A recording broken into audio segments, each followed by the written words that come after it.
hari ni aku berada di gua, salah satu dalam negeri Pahang, mana yang banyak dalam gua ni banyak misteri dan banyak khazanah dalam gua ni.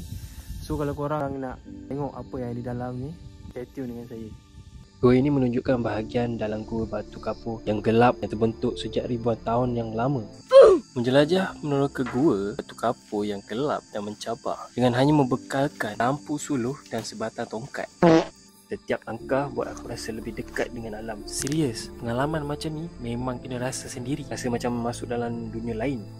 Suasana sekeliling yang sunyi memberi gambaran betapa lamanya gua ini wujud, sembunyi jauh daripada dunia luar. Ini adalah bukti kekayaan geologi dan keindahan semula jadi yang menanti untuk dirokai.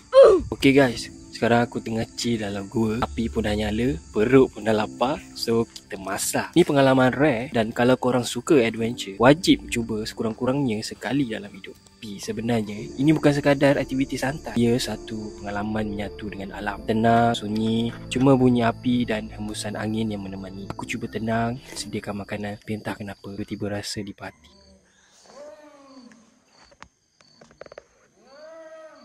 Dalam gelap, semua jadi lebih hidup, lebih senyap, tapi lebih terasa. Apapun, pengalaman macam ni memang lain macam. Gua bukan untuk semua orang, tapi kalau kau berani, alam ada cerita untuk kau mendengar. Terima kasih.